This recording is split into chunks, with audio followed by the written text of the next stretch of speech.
It's your open source advocate, and I'm back with another video. And today I wanted to talk about another dashboard that is out there and that is really great. So I use Homer most of the time, and if you've been watching my videos, you've probably seen me jumping over to this dashboard. But there's lots of options out there. There's Heimdall, there's Dashy, there's Organizer, there's Flame. There's just so many. So I've gone through Homer in the past and how to set it up, and I'll put a link in the show notes if you're interested in it. I really like this dashboard. It's pretty great. You can do multiple tabs and different things like that. Really nice, really simple, really put together. You do have to edit a config file though to add new items and to kind of configure these tiles, and it's really easy. It's simple YAML. It just takes a few lines and you basically get a nice little link like this, and then you can click it and it opens everything up that you want to see. But Heimdall is also a really great dashboard. It has a nice look. This background is just the default. I've got a couple of things already kind of set up in here, and we'll kind of go through how to set these up. But really, you do all of Heimdall's setup in the UI. You don't have to go into a configuration file. So I want to go through how to set up Heimdall today for you guys, let you see how it's done, and maybe you can set up a really great dashboard as well. And if you do, make sure to jump over to the discussion site, discuss.opensourcesawesome.com. Log in. You can use your GitHub, you can use your Google account, you can use several different types of accounts, or you can just create one on the Rocket Chat server. But if you do, jump in there and upload a screenshot of your dashboard. I'd love to see what you've got going and what all you're running. I think it's really cool and it's a lot of fun, so definitely do that as well. We're going to get into the install right after this. I just want to say thank you to all of my patrons over at Patreon. I really appreciate your support, and thank you so much for supporting me. I just cannot say how much I appreciate it, honestly. It means so much that you guys support my efforts and that you appreciate the videos that I make every week. If you'd like to support me, jump over to patreon.com. I'll have a link in the description. Just become a supporter and you'll get access to the videos. I post them every week at patreon.com, and you'll get notifications whenever I do. So the first thing we want to do is jump over to the Heimdall pages here, and I'm going to use the Linux server version because I love what Linux server does with the Docker containers and everything like that. But if you're interested to run it bare metal, there's also the GitHub for Heimdall, which I'll have both of these links in the description as well. So you can jump down here, you can read about it. It's got a lot of information. It tells you, there's video, here's supported applications, how to install it, and then just so much information here on the GitHub page as well that it's really great, and I think is worthwhile of going through if you want to run this bare metal. But I like the Linux server Docker images that they create. They've got really clear instructions, and you can run this on x86, 64, or ARM, so if you want to run on your Raspberry Pi, you can do that as well. They have different version tags for the things that you may want to know as far as how you're running it and where you're running it. So they have latest and they have development. I would recommend latest generally. Just usually things are stable, and by the time it gets into the Docker build, it's pretty stable. Once you kind of get things set up, then we've got this nice Docker Compose, and this is what we're going to use today. But you do have the Docker CLI as well, and we'll talk about all of the parameters that they've got here. It's a really simple Compose file, and I think that makes it super easy for us to get out there and run. So I'm just going to actually copy this right here. Now you can do this through the command line, or you can do this through Portainer in a stack. It's really up to you how you do it. I'm going to show you the command line method today. So I'm going to log into my server here. And the first thing I want to do is move into my Docker folder. And in here you'll see I've got a lot of other folders, so I'm just going to make one called Heimdall. I'm going to cd into Heimdall. And we're going to create our Docker Compose file first. So nano docker-compose.yml. And I'm just going to paste in that compose file that we just got. Alright, so I've pasted that in. You can see that we've got the entire compose file here. It's running, it's version 2.1. That's fine. It should be okay. And then we've got the image name here, what it's going to be running, and which server it's going to come from. It's going to be called Heimdall. That's fine. If you want to change this name, feel free. It's just what it's going to be called in the container area. The environment variables here will have to change potentially. So the way to do this is pretty easy, and I'll show you what it is. But first we'll change the time zone. So you want to change this to match your time zone. Mine is America, Chicago. And then this path to the config. So I want this to be in the current folder. So I'm going to give it the full path, and it's /home/Brian/Docker/Heimdall/config. So this is the place that I want the config to be, so that it's going to be all tied up together with this Docker Compose file. The ports, I also don't want to have 80 and 443, but instead I want to have something like 8280 and 443. I don't even think we need to put there. We don't need to expose. So I'm going to take out port 443, and I'm just going to leave port 80, but I'm going to map 8280 to that port. Now, the reason I have to do this is because I'm running my Nginx proxy manager on a different host than I'm running this Docker container. So in order to use Nginx proxy manager, I'll have to route that to the internal local area network of the host, and I do need to have a port set. If I was using it on the same host as where Nginx Proxy Manager is running, I could just use the name of the container and then the port that's set up internally, and I wouldn't have to do all of this stuff with the ports. But since we're running it this way, we're going to go ahead and map this port, and then we'll use Nginx Proxy Manager to get us some SSL certificates for it if we want to expose it to the internet. All right, so we're just going to close this or save it, and now we're going to run our Docker Compose up -d. We're going to let that go out and pull down the image from Linux server and get everything running for us here. And it's done, so we should be able to jump over to the IP address and that port 8280 that I set up. So we're going to go to 192.168.10.26. And there it is. Heimdall's up and running. Now you see that we don't have anything in here quite yet. And it says there's currently no pinned applications, so it gives us a little bit of information here. So before we do too much, let's go look at the settings. So if you go down here to the bottom right, you'll see the little gears. We're going to click on that and you'll see these settings. I'm going to zoom this up just a little bit. So right off the bat, it tells you what you're running. We're running version 2.2.2. We're running in English, but you do have other language options. And they have a few links. If you have questions, you can go to their Discord or GitHub or to their blog.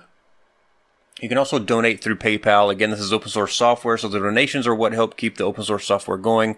So if you've got an extra dollar, an extra pound, an extra quid, whatever, jump over there and give them a little donation if you like what they're doing.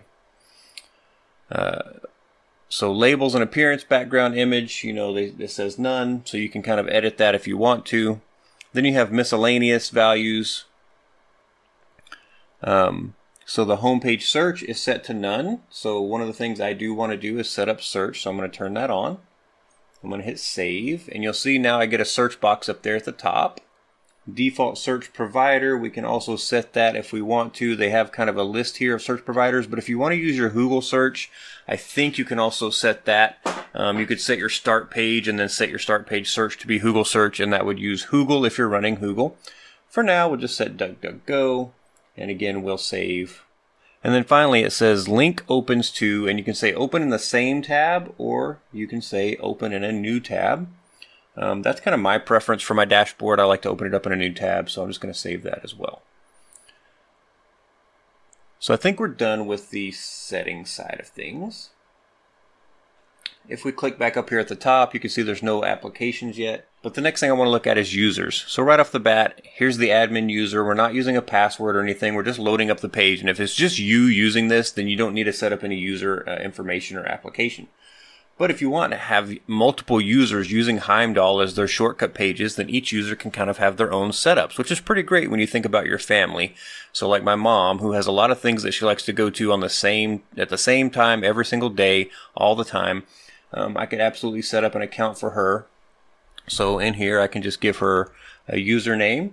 I could also put an email for her and set that up if I want to. I don't believe, it is required. It has a little star. So we'll just say judy@fixitdelrio.com.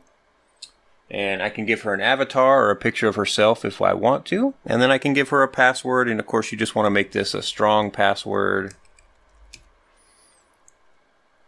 And then allow public access to the front. So it's only enforced if a password is set. So basically you can allow public access if the password is set. And then you can also set up a specific URL where anybody can log in as long as they have that URL. So it's kind of dependent on how you want to set this up, but you can set those things. And now that I've got that, I'm going to go ahead and set save. There we go. So I'm not going to save that information for now, but you can see I've got DuckDuckGo here as the search. And again, still no pinned items. But again, I can go through and set up multiple users and everything like that if I want to. Down here, it shows you that it's the admin that's currently logged in. And if we go here, you can see I've got two options. I've got admin and I've got Judy. So I can click on admin again to go back in. Now, I haven't set a password for the admin, so of course I wouldn't want to share this right now. But this is how you can log in and out as the different users. But let's go actually add some shortcuts. That's the whole reason we want to run something like this, right? Is to have a dashboard. So here's our application list. And this is really nice because I'm not having to go into a config file to set it up. So there's an apps list that you can have. So we can kind of click on that and you can see that it's, updating the apps list. So it's going to go out and kind of call an apps list, I think. So we're going to click on add now. And you'll see the application type, and here's all of the different applications that they already have kind of pre-set up. So if you're running one of these things, you can just pick this and it's going to have a bunch of the defaults already set. I mean, look at this list. It's ridiculous. So it's really kind of cool. It's got a whole lot of stuff in here. So I think it's pretty great. So I have a Jellyfin server. So let's just try Jellyfin. There's Jellyfin right there. So when I click it, you see it gets the Jellyfin icon. It gets a color automatically set. It just gets automatically assigned to the home dashboard, but I could do home management or server management just depending on what. So if I said I want a media dashboard, I could go back and add that as a tag, and I could set that as a tag inside of there. Here I can give it a title that's different. I'm just going to call it Jellyfin. It was already Jellyfin if I didn't have a title, I believe. So if I tab out of that, oh, maybe not, Jellyfin. Okay, there we go. And then my URL for my Jellyfin server is the next thing that I need. So that's going to be http:// because I only access it from inside the house, 68.10.26, and then that's :8096. That's just the normal Jellyfin application setup. So I'm just going to hit save. And you'll see now I've got this little square for Jellyfin on the screen. Now this is zoomed in, don't forget. If I zoom back out for you guys to 100%, you'll see that it's really not as big, and as you start adding more, it's gonna move over. So but if I click on Jellyfin, it should open up, and there it goes. It's got my system set up. Great. So you just keep doing that same process over and over. So we can add another one. Let's go add, I don't know, let me look real quick. Here we go, Navidrome, and it's got the icon already set. And again, so it just gives it the title, but if you click in there, it's going to get rid of that, so I'm just going to leave it. So let's do http:// and I don't remember the port number on Navidrome. Oh, never mind. So once you have your URL set, you can kind of see what's going on here in the preview. Oh, you can also give it a username and a password. So that's kind of cool. So it says it communicated with the API. Awesome. And we're going to, don't save that. We're going to click save. What did I do wrong? Maybe I do have to give it a title. Oh, you do. It has a little star. I just didn't notice it. So you have to give it a title. I got to put my password in again. And we can test it just to make sure I didn't mistype it. Successful. Save. There we go. Now we've got Navidrome here. And one of the cool things about this is Navidrome is now going to show us some statistics. So if I actually start something playing in Navidrome, so let me open it up. So anyways, once it starts playing, then it's going to show you some stats there on the Heimdall system. Again, I don't want to get in trouble for having anything audio playing. Let me play it. It's in my headphones. I don't think you'll be able to hear it actually. And if I do in the video, I'll edit it out, but then we can see what it's doing. So I'll just play something. Somebody said they liked Giant the other day, and I love Giant. What a great band that I just missed out on somehow in the 80s. Let's see what we've got. How about... yeah, this is a good one. So now you can see I've got one playing right here, and it tells me that it's playing, which is pretty cool. And of course, I can open up Navidrome just by clicking. So let's add something else here, so we can just really build out this dashboard. And this is the way that you do it with this stuff. But I think there's also... All right, so we've got Portainer set, and I put in my credentials, and it says it connected to the API. So I'm just going to click Save.